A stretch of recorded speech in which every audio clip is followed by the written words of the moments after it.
கிறிஸ்துவில் பிரியமானவர்களே, ஆண்டவராகிய இயேசு கிறிஸ்துவின் நாமத்திலே உங்கள் யாவரையும் வாழ்த்தி ஆசீர்வதிக்கிறேன். இந்த நாளுக்கென்று தேவன் நமக்கு அருளியிருக்கும் ஜீவ வார்த்தை சங்கீதம் 65 அதிலே 5வது வசனத்தின் ஒரு பகுதி.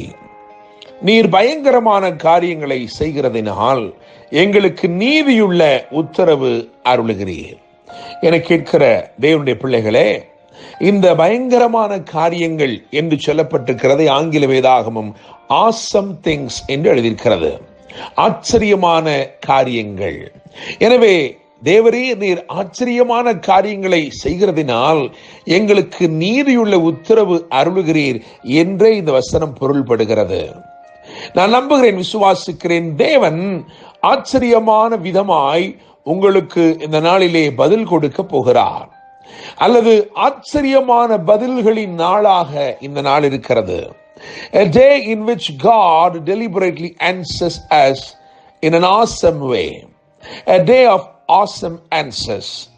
இந்த சங்கீதத்தின் ஆரம்பத்தை கவனித்து பார்க்கும் பொழுது, ஜெபத்தை கேட்பவரே என்று 2ஆம் வசனத்திலே வாசிக்க கூடும். ஜெபத்தை கேட்கிற தேவன், நம்முடைய தேவன் ஜெபத்தை கேட்கும் தேவனாக இருக்கிறார். தானியேலின் புஸ்தகம் 9ஆம் அதிகாரம் அதில் 21 முதல் 23 வரையுள்ள வசனங்களை வாசித்து பார்க்கும் பொழுது, அங்கே ஜெபிக்க தொடங்கும் முன்னமே பதில் கொடுத்திருக்கிறார்.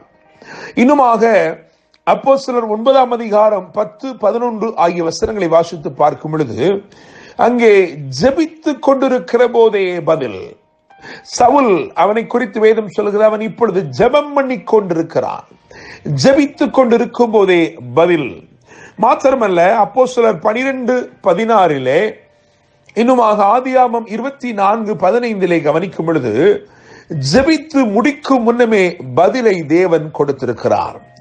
எப்படியோ இந்த வசனங்கள் என்ன உணர்த்துகிறது என்று சொன்னால், நம்முடைய தேவன் ஜெபத்திற்கு பதில் கொடுக்கிற தேவன். நான் நம்புகிறேன், விசுவாசிக்கிறேன், இந்த நாளிலே உங்கள் ஜெபம் எத்தகையதா இருந்தாலும், எவ்வளவு கண்ணீரோடு அது ஏறெடுக்கப்பட்டிருந்த ஜெபமா இருந்தாலும், எவ்வளவு பாரத்தோடும் விசுவாசத்தோடும் ஏறெடுக்கப்பட்டிருந்த ஜெபமா இருந்தாலும், அந்த ஜெபத்திற்கு நிச்சயமாய் ஒரு தீவிரமான பதிலை இன்னைக்கு கர்த்தர் உங்களுக்கு அருளுகிறார். தேவனுடைய பிள்ளைகளே, இந்த சங்கீதம் முழுவதையும் வாசிக்கும் பொழுது 3ஆம் வசனத்திலே நிவிர்த்தி என்று சொல்லப்பட்டிருக்கிறது. 4ஆம் வசனத்திலே திருப்தி என்று சொல்லப்பட்டிருக்கிறது. 6வது வசனத்திலே உறுதிப்படுத்தி என்று எழுதியிருக்கிறது. 7வது வசனத்திலே அமர்த்தி என்று எழுதியிருக்கிறது. 9வது வசனத்திலே திருத்தி என்று எழுதியிருக்கிறது. இவைகள் ஒவ்வொன்றையும் பார்க்கும் பொழுது ஒரு ஆசீர்வாதமாய் இருக்கிறது, ஒரு நன்மையாயிருக்கிறது. தேவன் மனுஷருடைய பாவத்தை, மீறுதல்களை நிவர்த்தி செய்யும் போது அவரோட ஒரு ஐக்கியம் ஏற்படுகிறது. மாத்திரமல்ல, 4ஆம் வசனத்திலே வீட்டின் நன்மையினால் திருப்தி செய்கிறார் எழுதியிருக்கிறது. அது நான் அற்புதம் என்று சொல்கிறேன். கர்த்தருடைய வீட்டின் நன்மை என்றால் அற்புதம் என்று அர்த்தம். அற்புதங்கள், அவருடைய வீட்டின் நன்மை இன்னைக்கு தேவன் உங்களுக்கு செய்யும் அற்புதமாக இருக்க போகிறது. உறுதிப்படுத்தி என்று நாம் 6வது வசனத்தை கவனிக்கும் பொழுது அங்கே சொல்லப்பட்டிருக்கிறது, வல்லமை இடை கட்டி கொண்டு உம்முடைய பலத்தினால் பர்வதங்களை உறுதிப்படுத்தி. அது அபிஷேகத்தின் அடையாளமாய் இருக்கிறது. மாத்திரமல்ல, 7வது வசனத்திலே அங்கே ஒரு சமாதானத்தின் அடையாளம். அமர்த்தி, எல்லாவற்றையும் அமர்த்துகிறார். அமர்த்தும் பொழுது ஒரு சமாதானம். சமுத்திரங்களின் மும்முரத்தையும் அவைகளுடைய அலைகளின் இறைச்சலையும் ஜனங்களின் அமளியையும் அமர்த்துகிறீர். ஒரு பெரிய சமாதானம். மாத்திரமல்ல, 9வது வசனத்தை கவனிக்கும் பொழுது அங்கே தண்ணீர் நிறைந்த தேவ நதியினாலே அதை மிகவும் செழிப்பாக்குகிறீர். நீர் அதை திருத்தி அவர்களுக்கு தானியத்தை விளைவிக்கிறீர். ஒரு ஆசீர்வாதம். இன்னைக்கு ஒரு ஐக்கியத்தை தருகிறார், ஒரு அற்புதத்தை செய்கிறார், அபிஷேகத்தை அருளுகிறார், சமாதானத்தை தருகிறார், ஆசீர்வதிக்கிறார். இவை எல்லாவற்றையும் கடந்து ஒரு 3 காரியங்களை மாத்திரம் இந்த நாளிலே முக்கியப்படுத்தும்படிக்கு நான் விரும்புகிறேன். முதல் காரியமாக சங்கீதம் 65:5 தானே வேதத்தில் இங்கே எழுதியிருக்கிறது, பயங்கரமான காரியங்களை செய்கிற தேவன்.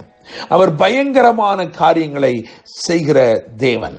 பயங்கரமான காரியங்கள். என்னை கேட்கிற தேவனுடைய பிள்ளைகளே, பாரமானவைகளை நீக்கி பயங்கரமான காரியங்கள், ஆச்சரியமான காரியங்களை வெளிப்படுத்துகிறார். Your burdensome prayer has brought an awesome answer.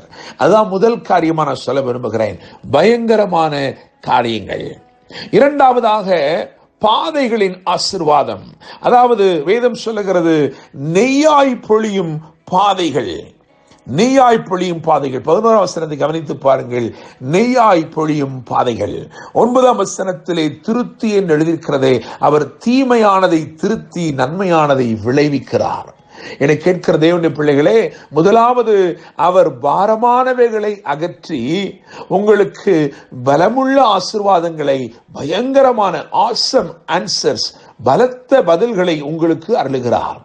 இரண்டாவதாக அவர் தீமையை திருத்தி நன்மையை விளைவிக்கிறார். மூன்றாவதாக நீங்கள் கடைசி வசனத்தை கவனிக்கும் பொழுது, பள்ளத்தாக்குகள் தானியத்தால் மூடி இருக்கிறது என்று எழுதியிருக்கிறது. பற்றாக்குறையா இருந்ததையெல்லாம் பரிபூரணமாய் மாற்றுகிறார். உங்கள் பள்ளத்தாக்கு எது பள்ளத்தாக்காக இருந்ததோ அதுவே இப்பொழுது பரிபூரண நன்மையின் உறைவிடமாய் மாறுகிறது. தேவனுடைய பிள்ளைகளே, இந்த வசனத்தை கவனியுங்கள். இன்றைக்கு கர்த்தர் கொடுத்த வாக்கு தத்தம் சங்கீதம் 65 அதிலே 5வது வசனத்தின் ஒரு பகுதி. நீர் பயங்கரமான காரியங்களை செய்கிறதினால் எங்களுக்கு நீதியுள்ள உத்தரவை அருளுகிறீர். நான் நம்புகிறேன், விசுவாசிக்கிறேன். இன்னைக்கு பாரமானவைகளை மாற்றுகிறார். இன்னைக்கு தீமையானவைகளை மாற்றுகிறார். இன்னைக்கு பற்றாக்குறைகளை அகற்றுகிறார். பரிபூர்ண நன்மைகள் நிச்சயமாய் உங்களுடையதாய் மாறுகிறது. கர்த்தர் தாம் இந்த வார்த்தைகள் மூலமாய் உங்களை ஆசீர்வதிப்பாராக. என்று அன்புடன் pastor Daniel Moses. God bless you.